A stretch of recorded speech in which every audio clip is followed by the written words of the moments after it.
DM073 Gaming is brought to you by Happy Little Hug Factory. If you're looking for pre-orders of the upcoming sets, including Time Spinning Witch or the new Structure Deck, singles, or booster boxes of previous sets that have come out, you can check the link down below. Happy Little Hug Factory also has a buy list for Force of Will, so you can get rid of those extra cards you have laying around and turn it into new upcoming product. Thanks so much, guys. Check them out and enjoy the video. Hey there guys, DM073 here, bringing you a lot of spoilers. Sorry for not having the recap video for last week up like I thought. Richardson kind of snuck up on me, and because of some weather stuff I wasn't able to record it. But we've got 2 weeks of spoilers here in one video, so let's just jump right in. We're going to go in the order that they were spoiled, so we start with the light cards, Flourishing Hope, which is a one-drop quick cast. It says target J/Res cannot be destroyed until end of turn, and then you invert it. Pretty awesome little protection card. It's not barrier, but it just prevents destruction, which is awesome, which also means that it can't take damage in a sense. Like, it can stack damage, but then it won't die by rules process. Flips over to Burgeoning Despair, 3-drop quick cast. Play this card only from your removed area. Target player banishes 2 Resonators. I really like this card. I think that it's really cool that you have a protection spell in the front and then a 3-cost quick cast kill spell that they have to banish 2 things, so it doesn't target, which is awesome. It's got a pretty solid cost for 3, and it's your opponent only, so you have to kind of pick because they do get to choose, but at the same time, if you could kind of sit on it until the opportune moment when they only have 2 things left anyway, pay 3 and then RFG them or kill them both. Also, the text here clearly states that this is Imul, which then is actually Lumia. We already knew that, but like the text here, and then obviously Grimm, so they talk about remembering each other, so they're kind of in cahoots, or conjecture against each other? Against each other. I just think that's cool. Next up, we have the Life-Stealing Altar. 1-drop edition that does when you said Judgment, you invert it, and then whenever you control a Resonator and it puts the graveyard, you can pay 1 to draw a card, so it kind of like helps you recycle for a pretty low cost, which I think is nice. And it turns into Soul Returning Altar, that when it inverts, you get you get to ramp a stone, which is pretty cool, and then you can banish a Resonator to give a Resonator -4/-4, so it turns all of your stuff into like a pseudo minus. So it's kind of like having less impressive Cinderella the Ashen Maiden, but also gets you to ramp a stone, which I think is pretty cool. Next up, we have Mephistopheles, 3-drop 8/8. When you do Judgment, it inverts, and J Resonators your opponent controls enter the field rested. So that's pretty interesting. Just sits there, and anything that comes into play, nothing with swiftness is going to be able to swing. If they do Judgment, it comes into play tapped. Anything like that just comes into play, and it's sideways and automatically vulnerable. Flips over into a 10/10 Flying Demon. With a J Resonators your opponent control gain -2/-2, and nothing causes their effects to trigger on your opponent's side of the field, so a pseudo Abdul. I think this is pretty cool because when rotation happens, we will lose Abdul, so Mephistopheles kind of helps to fill that gap a little bit, which I think is cool. Next up, we have the Magic Stone of Hope. It produces white on this side and then inverts to produce white or black. So an invert stone, which is pretty interesting. Incoming double sleeves on your stones to make sure it stays safe. I just think it's a cool design, and it fits with the theming. A lot of the inverse cards are white on the front and then white or black or both on the back. So fits there nicely. Now we're going to go into our first round of red. We have Heaven Sundering Dragon Palm, 1-drop instant battle chant. Battle art says you can awaken it by removing strength counters. Pick 1 or pick 3 if you awaken it. Destroy a dragon, deal 500 damage to a Resonator, or deal 400 damage to your opponent. So Kirik could just spend 5 counters on this and do a lot of stuff. Burn a Resonator and hit your opponent's face, all for 1.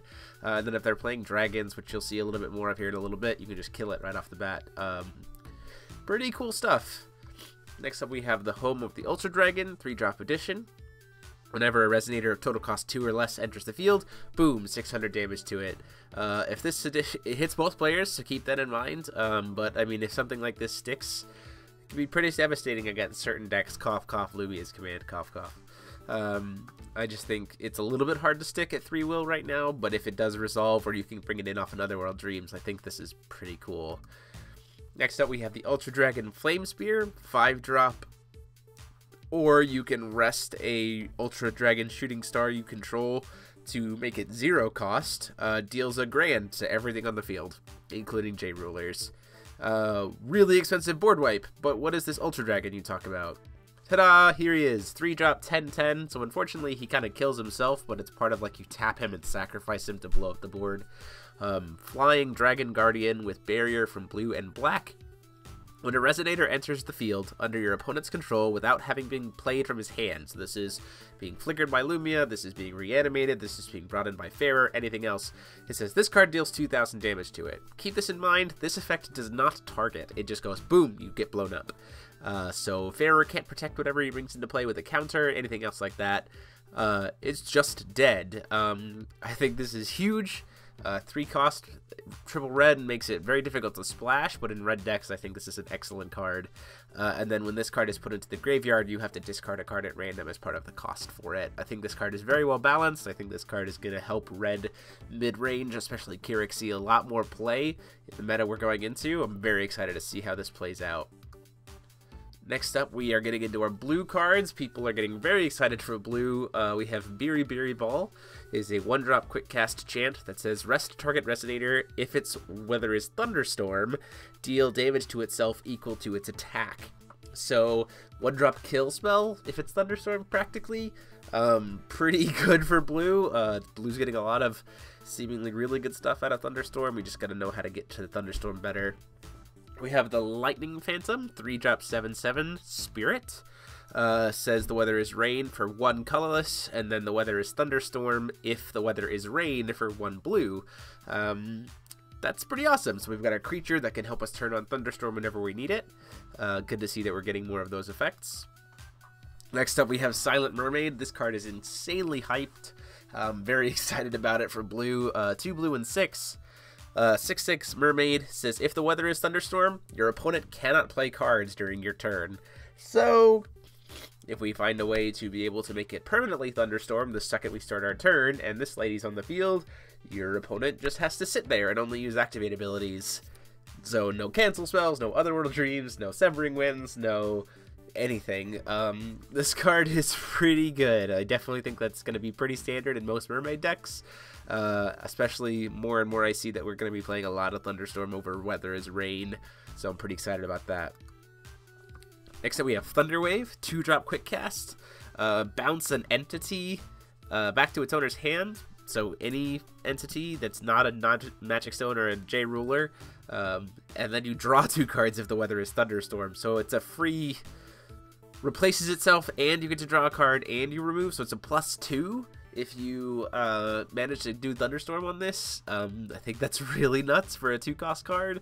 Again, we just need to see how easy it is to make the weather Thunderstorm consistently. Next up, we're going into green, and we have our Ruler, the Speaker of Eternal Night. Judgments for, it's human. Judgments for 2 green and 1. Has an energize of green or black, so that's important to know, and says Grimoire 5. Begin the game with an extra deck of up to 5 story chants. You may not have more than 1 copy of any card in your extra deck. These will come from the sideboard, so in similar green weird ruler fashion, you kind of sacrifice those sideboard slots to make it work. Dolls in your hand gain quick cast, and then once returned for 0, you can flip up a face down card from your extra deck, keep it revealed until the end of the game, immediately copy that spell and put the copy on the chase and then cast it. You do have to pay the cost for the copied spell, but this is kind of how Speaker / Scheherazade is going to be mechanically operated. So she's going to like flip open her book, cast the spell, and then have to like close the book, flip the spell back over if she wants to try to use it again. She will have to pay cost for it though, which is very helpful. So speaking of Scheherazade, on her flip side, she is Scheherazade of the Catastrophic Knights, 10/10 with flying. Dolls in your hand gain quick cast still. You get a doll from the graveyard into the field whenever she enters. Legend 3, when this card enters your field, put target non-Magic Stone, non-J Ruler entity on top of their deck.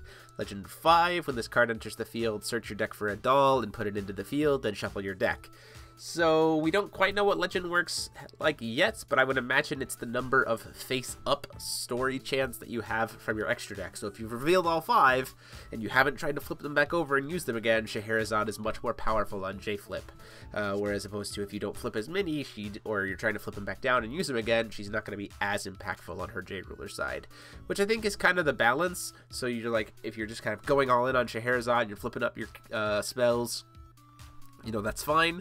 You still get the really big bonus, but if you try to kind of abuse her extra deck, then her J-ruler side isn't going to do as much. So it's a little bit of a trade-off.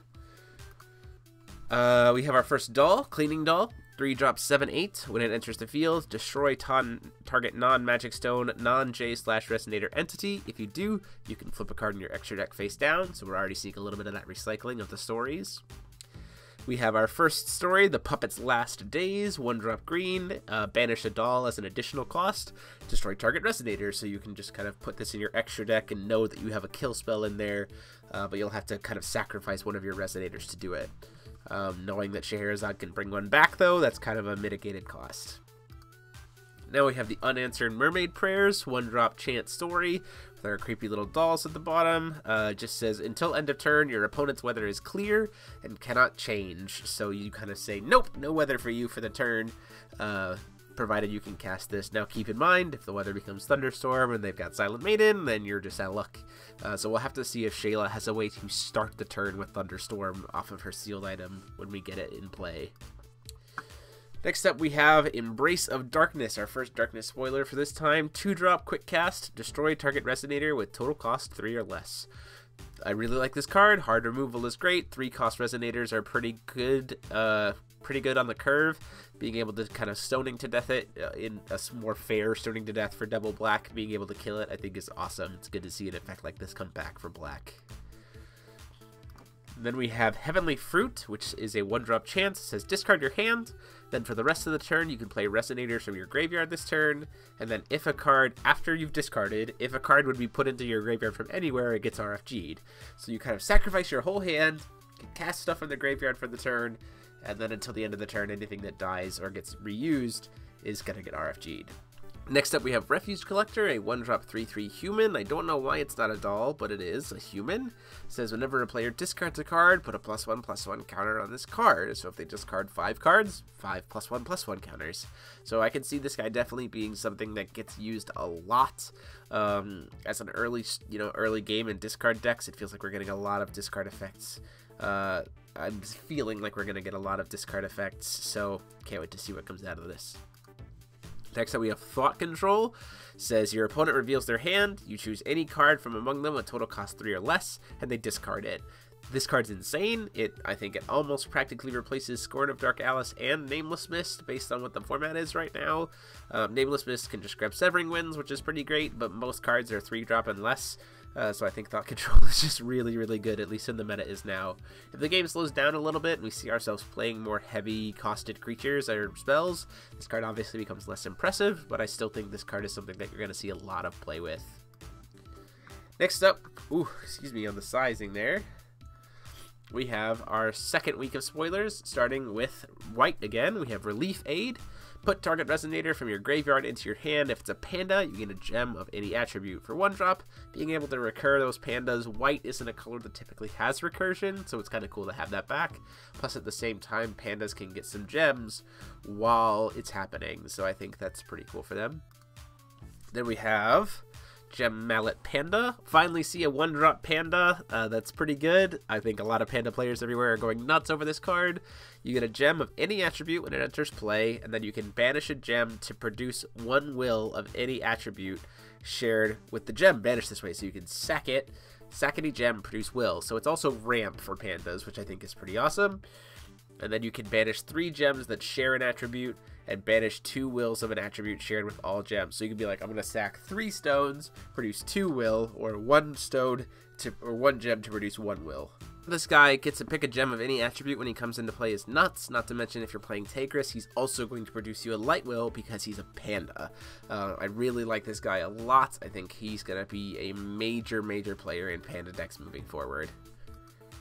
Next up we have Fierica, so another one of our draft rulers returned as a creature. 2-drop 6/6 human, when it's put into a graveyard from your hand, so discarded, you get it back into your hand, and you gain a gem of any attribute. So your opponent can't ever make you discard it, which is pretty cool. And then you can tap, gain a gem of an attribute that you don't share with an attribute of a gem you control. So she kind of helps fill out the roster for all 5 colors. And then if you banish 5 gems, she can pop an addition. So she's not amazing, but at the same time, she's kind of focused on helping decks that go wide on their gem color rather than ramping into one specific color gem. I like the fact that she also can never be discarded. I think that's just pretty cool. And we have the Jewel Princess. 2-drop 1/1 Fairy Tale, destroy a target rested resonator and then gain a gem of any attribute. Really big tempo play for pandas, for light, being able to pop rested things, any rested resonator. So if people are getting swinging or you're tapping stuff down and then, you know, pop it. It's really awesome to see white kind of getting these hard removal sources on a body. Definitely am looking forward to seeing what comes out of that. Going into our red stuff for this 2 weeks, we have Combat Loving Dragonoid, 4-drop 4/12. When it attacks, it gets +4 until the end of the turn, and then whenever it kills something, or whenever on a resonator your opponent controls is put into a graveyard, he helps you ramp counters, strength counters. So I think that's pretty cool. He's got a really huge defense. Can get aggressive with his attack, but mainly just by sitting on the field, he forms a blocker wall, and then also helps you ramp strength counters, so that's pretty cool to see. Now we have the Ferocious Attack, our good old friend the pig coming at it. 2-drop Battle Chant, Battle Art, Quick Cast. You remove any number of strength counters from your J Ruler as a cost. Look at the top X cards of your deck, reveal a Resonator from among them, put it into your hand, put the rest on the bottom, and if you revealed a Beast, you deal damage equal to its attack to target J/Resonator. So in a Beast deck, not only is this draw power and consistency, but at the same time it's also a removal spell, which I think is pretty cool, especially considering there are some Beasts that have like 1400 attack. Next up we have Dragon Aura, 2-drop Battle Art. It says, banish 2 strength counters from your J Ruler to ramp 10 strength counters from your J Ruler. So it's purely a J Ruler strength counter ramp. It's pretty cool, I think. It's a little bit expensive. I see why they did it, though. Definitely needed to be able to quickly, especially once Kirik is flipped, it's very hard for him to get a ton of strength counters back. So with this way, if you can kind of even stick 2 on him, you can ramp him back up to 10 and make use of his ability again. So I think that's pretty awesome. Moving into our next card, Flying Dragon of Mount Howell. I really like this card a lot. 2-drop 4/7, double red Flyer Dragon. Remove a strength counter to give itself 500 additional attack. You can play it once per turn. So, casually at 9/7 Flyer on turn 2. It does have some weakness, of course, because you can always respond to it trying to pump itself up with something like Unseen Pressure. But if it does stick, it's just going to be 9 damage in the air against your opponent a lot, and that 700 defense is pretty hard to deal with. Moving into our water, we have Giga Thunderfish, which is a 5-drop 12/12 fish. Now, this guy does a lot of stuff, so let's bear with me. So he swings, and whenever he swings, he burns everything on your opponent's side of the field for 200 damage. If he deals damage to anything, it taps them, and those things don't recover as long as he's on the field. This is nuts. For the fact that he also hits J Rulers, if this guy swings against a J Ruler, 1, it's pretty much unblockable, and 2, it just locks them out of stones for as long as Thunderfish is alive. That's really, really good. I just think that that effect, especially against decks that go really wide, and again, he doesn't target, so you can't really protect it. So, like, you're thinking, oh, Fair Mess is a huge amount of board. Well, Giga Thunderfish swings once and everything's tapped down. It doesn't matter. I just think that's really, really good. And then when he enters the field, if the weather is thunderstorm, you can grab a Mega Thunderfish and a Thunderfish, or a Thunderfish. Might as well grab both and put them both into the field. So a 5-drop that also grabs you a 3-drop and a 1-drop, all for 5 will, and does a lot of effects when it comes into, like, when it starts to swing. I just think that's really, really good. I can't wait to see that Thunderfish deck and how it plays out. Now we have Shayla's Adventure, 3-drop chance, draw 2 cards, put an addition of total cost 2 or less from your hand into the field. It's really nice. It's pretty high costed, but at the same time, you know, you're probably going to see a lot more additions come out for her. And I think we actually see one in this spoiler set that you kind of want to try to get out early. So It's pretty cool that you could draw 2, look at your hand, and then just put an addition into play all in one fell swoop. Pretty awesome. The expenses, it's kind of expensive, but again, if the format happens to slow down at all outside of Otherworld Dreams, I think this card is definitely pretty viable for blue. Speaking of additions, we have Lightning Cave, 1 drop, and it says non-water J/res, lose and cannot gain swiftness or flying. So it just says, if you're trying to play an aggressive deck, I stick this, you don't have any addition hate early, you're stuck on my pace. I think that's pretty awesome. It can tap to make the weather rain, and can tap to make the weather thunderstorm if it's already raining. So keep this in mind. Shayla on your turn automatically says, hey, the weather's rain. So if you have this during your upkeep, now the weather is thunderstorm before we even move to recovery. I think that's really awesome. I think you're going to see this played as probably a 2 of, at least, maybe even a 3 of, based on what other thunderstorm effects we get from Shayla. Speaking of more Shayla stuff, we have Shayla's Battle, 2-drop chant. Bounce a resonator your opponent controls with 1,000 or more attack to its owner's hand. If you do, you get to draw 2 cards. So again, it's a lot of advantage gaining off of these Shayla spells. You're forcing your opponent to get pushed back, and you're getting to draw cards off of it. Also, keep in mind, this card has 0 requirements around the weather. So if it has 1,000 attack, just put it back, and ta-da! If you successfully do it, then you get to draw 2 cards. I just think that's really nice. Moving into our Darkness second set of spoilers, we have Disaster at Sasaru Palace. 3-drop story chant, our creepy dolls are back. Destroy a light resonator, your opponent banishes a gem. So obviously she's going to have some form of anti-card for the other structure deck rulers.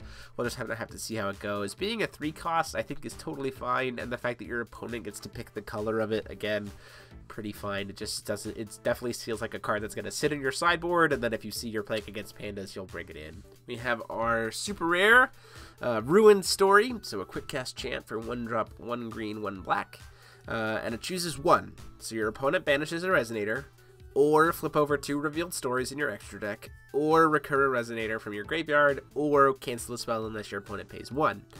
The banish effect is really, really strong. Your opponent has to pick a resonator, and there's no other cost to you other than that 2-drop. It can keep in mind that this card flips up and then you copy it, so this card can actually flip itself back over in a sense, so you can use it to kind of quickly recycle those spells. So it's a really nice kind of will dump for a Scheherazade control deck, because you can just, like, on your turn cast something, on your opponent's turn flip it back over, or vice versa. Resonator recursion, I'm not sure how valuable that is, because we need to see more of her resonators. And then there's the cancel for unless your opponent pays 1, but for a 2-cost spell, that's not super great. I mean, it's always an option there, so if your opponent tries to get greedy, you can just be like, oh, hey, I'm just going to punish it if your opponent's not thinking about it. But I think that's kind of the weakest of the 4 effects. Speaking of resonators, we have the Enormous Effigy for 5, 13/13 dull. That if a resonator deals damage to it, it destroys it. Destroys the resonator that it dealt damage. I don't really know how I feel about this card. It's very, very big. It's probably going to be the thing that you recur with Scheherazade the most. But at 1300 attack, it's pretty much always killing something that swings into it anyway. It just means that this card is immune to first strike. So I guess that's okay. The effect just isn't that great. Now, if it says J Resonator 2, then I'd be way better, but I can see why they wouldn't put something that strong in something that can just be brought out from the deck by Scheherazade.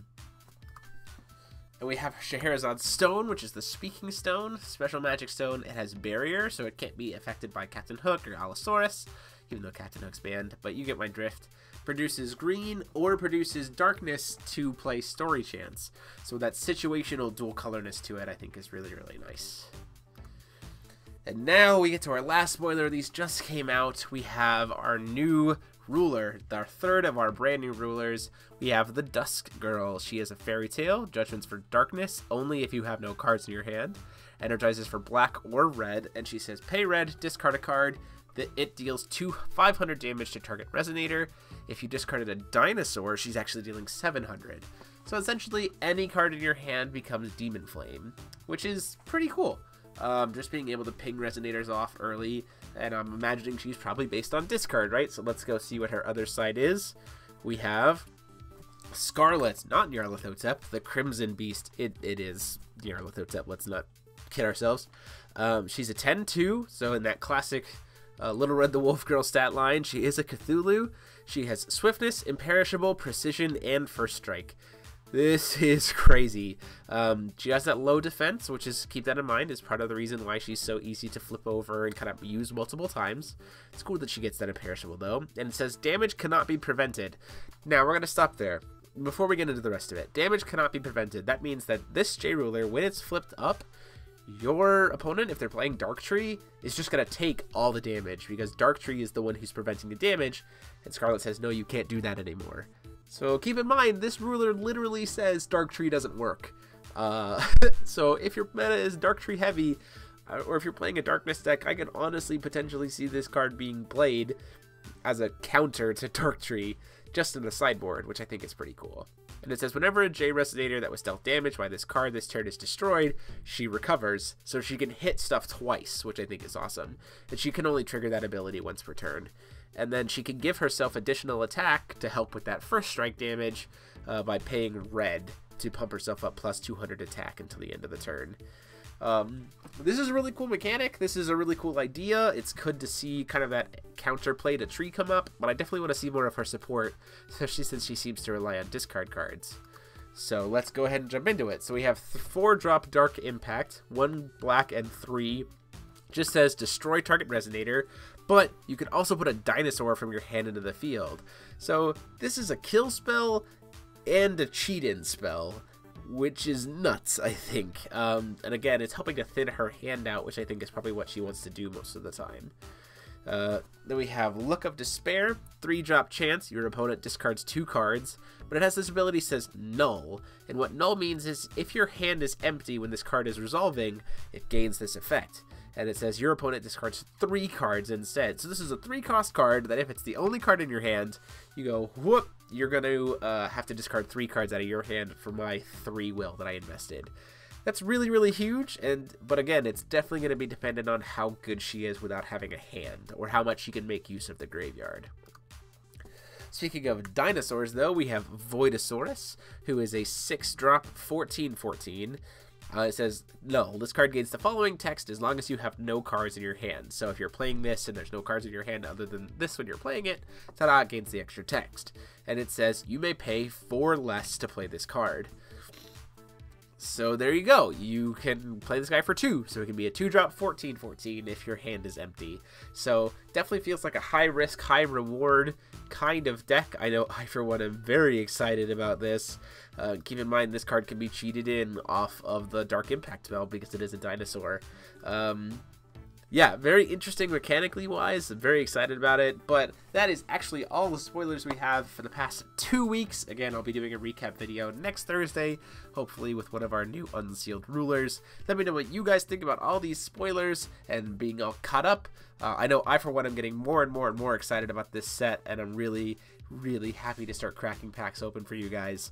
Let me know what you guys think about all this stuff, or what you're most excited about to play down below. Share this out to any friends who might not be caught up on the spoilers. And until next time, this is DMO73 signing off. Huge thanks to the patrons of the channel. You see their names here on the screen as well as down below in the description. They are what help make this channel run and help me do these awesome projects for you guys. If you feel like joining the channel and getting access to all the cool perks that come with being a patron, click on the P on the screen or the link down below. Thanks so much. See you next time.